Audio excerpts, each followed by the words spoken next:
Students, in poetry, the poem from the passing of Arthur was going on. And yesterday we did the explanation of first two stanzas. Today we shall continue the same for rest of the lines. So let's go for the explanation of third and fourth stanza. First, let us read the lines which we have to explain. More things are wrought by prayer than this world dreams of. Wherefore let thy voice rise like a fountain for me night and day. King Arthur Sir Bedivere से कह रहे हैं बहुत सारे कार्य प्रार्थना के द्वारा पूरे हो जाते हैं जिनको कि इस संसार ने सपने में भी न देखा हो, अर्थात जिनकी कल्पना भी न की जा सकती हो, वो कार्य भी प्रार्थना के द्वारा पूरे हो जाते हैं. वेयरफॉर इसीलिए लेट दाई वॉइस राइज, अपनी आवाज़ निकालो लाइक ए फाउंटेन, फव्वारे के समान, फॉर मी मेरे लिए, नाइट एंड डे, और रात और दिन.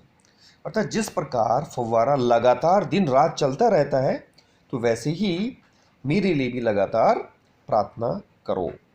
Reference would be written the same as you wrote for the opening lines. जैसा कि शुरू में आपने रेफरेंस लिखा था वही रेफरेंस यहाँ लिखेंगे. These lines have been taken from the poem the passing of Arthur. Passing of Arthur कविता से ये पंक्तियाँ ली गई हैं. This is an extract from a longer poem Morte d'Arthur, और ये अंश है एक लंबी कविता का जिसका नाम है Morte d'Arthur, composed by Alfred Lord Tennyson. और ये कविता लिखी हुई किसकी है? अल्फ्रेड लॉर्ड टेनिसन की, जो कौन थे? Famous representative poet of the Victorian age, Victorian युग के एक प्रसिद्ध प्रतिनिधि कवि. Okay, after reference a little bit same context, इसमें थोड़ा सा आप चेंज करेंगे. The wounded king Arthur is going on his mysterious journey. घायल राजा ऑर्थर अपनी रहस्यमय यात्रा पर जा रहे हैं. His favourite knight Bedivere is very sad. उनका जो प्रिय शूरवीर बेडीवर हैं वो बहुत दुखी हैं. The king ask him to have patience. राजा उनसे धैर्य रखने के लिए कहते हैं. And pray for his soul, और उनकी आत्मा के लिए प्रार्थना करने के लिए कहते हैं. Here he points out the importance of prayer. और यहाँ पर उन्होंने प्रार्थना के महत्व को दर्शाया है. Now we have to explain. तो फर्स्ट लाइन देखिए, more things are wrought by prayer. इसको एक्सप्लेन करने के लिए आप सबसे पहले बताएंगे किंग ऑर्थर सेज दैट, राजा ऑर्थर कहते हैं कि more things are done by prayers, प्रार्थना के द्वारा बहुत सारे कार्य कर दिए जाते हैं. Second line, then this world dreams of, इसको एक्सप्लेन करेंगे. प्रेयर टू गॉड, ईश्वर से जो प्रार्थना की जाती है, डज, वो करती है. मिराकल्स मीन्स चमत्कार. ऑफ विच, जिसके विषय में the people of the world, संसार के लोग, कांट इवन इमेजिन, कल्पना भी नहीं कर सकते. इस प्रकार हमने फर्स्ट टू लाइंस को एक्सप्लेन कर दिया है. अभी हम प्रार्थना की महत्व को और जितना बता सकते हैं इसमें हम बताएंगे. ही सेज, वो कहते हैं, one should always pray to God, कि सभी को ईश्वर से प्रार्थना करनी चाहिए सदैव, फॉर ए बेटर लाइफ, उत्तम जीवन के लिए.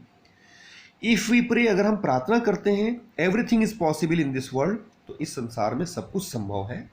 प्रेयर हैज हिडन पावर्स, प्रार्थना में छिपी हुई शक्ति होती है. And many things can be achieve through prayers, और प्रार्थना के द्वारा बहुत सारी उपलब्धियां प्राप्त की जा सकती हैं. इस प्रकार इसमें एक सेंटेंस और डाल सकते हैं, वी मस्ट प्रे रेगुलरली, हमें नियमित रूप से प्रार्थना करनी चाहिए. And thank God for what he has given to us, और ईश्वर का धन्यवाद करना चाहिए उसके लिए जो कि वह हमको दे चुका है. यहाँ ही कैपिटल बनाया है क्योंकि ये गॉड के लिए यूज किया गया है. तो इस प्रकार प्रार्थना के महत्व को आपने इन लाइंस में बताया है. आप अपने शब्दों में, इजी लैंग्वेज में भी इसको बता सकते हैं. नाउ इसमें wherefore let thy voice rise like a fountain for me night and day, अब इसको एक्सप्लेन करने जा रहे हैं. therefore, इसीलिए King Arthur tells his knight, राजा ऑर्थर अपने शूरवीर से कहते हैं टू प्रे फॉर हिम, कि वो उनके लिए प्रार्थना करे डे एंड नाइट, दिन भी और रात भी. But the prayer should be spontaneous like the fountain, लेकिन ये प्रार्थना कैसी होनी चाहिए? स्वाभाविक होनी चाहिए, फव्वारे के समान. दैट फ्लोज ऑन, जो चलता रहता है कंटिन्यूअसली, लगातार. तो ये लगातार होती रहनी चाहिए.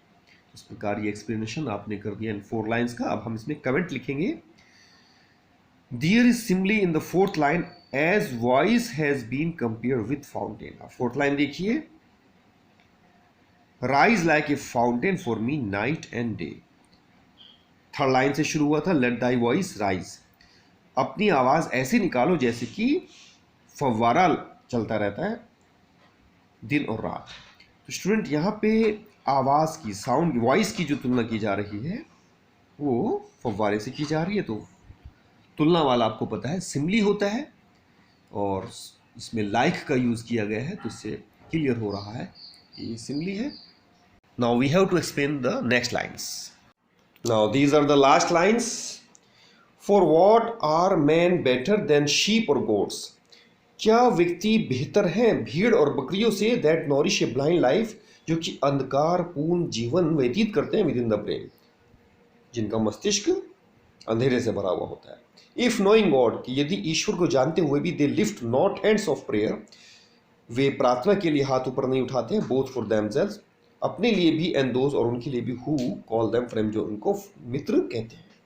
फॉर सो, इसीलिए the whole round earth is every way bound, ये पूरी पृथ्वी हर प्रकार से बंधी हुई है, गोल्ड चेन्स, सोने की चैन से, about the feet of God, ईश्वर के पैरों में। बट नाउ फेवरेबल, परंतु अब अलविदा। स्टूडेंट, रेफरेंस में कोई चेंज नहीं है, you have to write the same reference.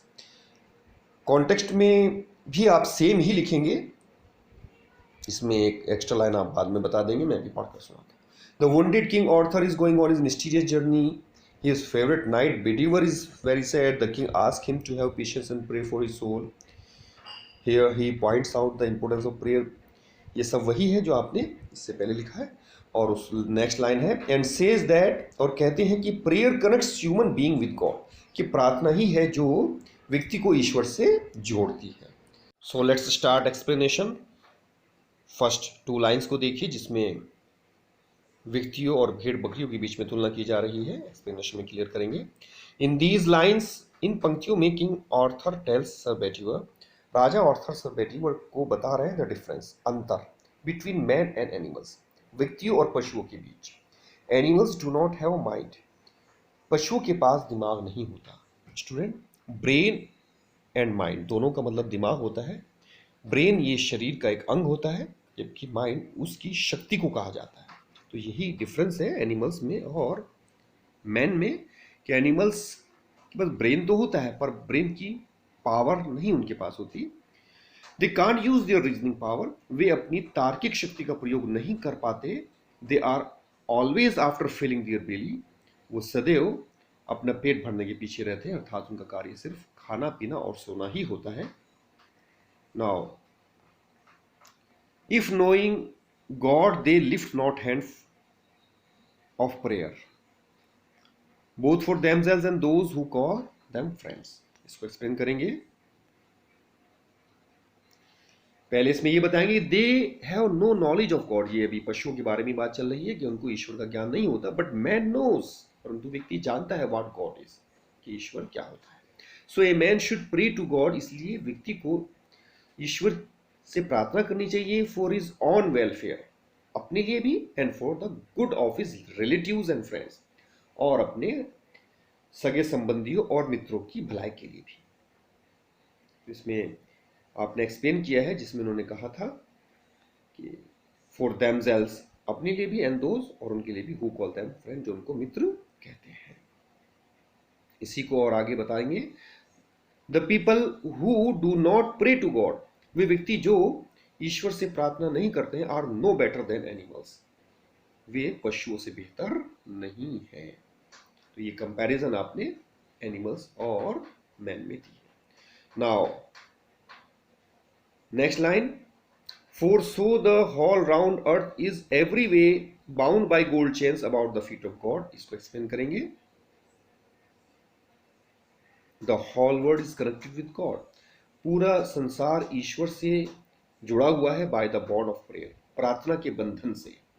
So prayer is very necessary and effective, इस प्रकार प्रार्थना अति आवश्यक है और प्रभावशाली है। Prayers make us pure and take us near to God, ये प्रेयर ही है जो हमें शुद्ध करती है और हमें ईश्वर के निकट ले जाती है। तो इन लास्ट जो 2 लाइन्स हैं इनका यही सार है। बट नाउ फेयरवेल, ये लास्ट के जो वर्ड्स हैं ये किंग आर्थर ने सर बेटीवर्ड से अलविदा लेने के लिए यूज किए। इसमें आप बता सकते हैं, then king Arthur bade goodbye to his knight sir Bedivere. So that was all about the explanation of the poem from the passing of Arthur. कल हम इस पोइम पर सेंट्रल आइडिया लिखेंगे और उसके बाद हाफ ईयरली तक के लिए आपका पोइट्री का कोर्स कंप्लीट हो जाएगा. Then we shall start short stories. Okay, all the best.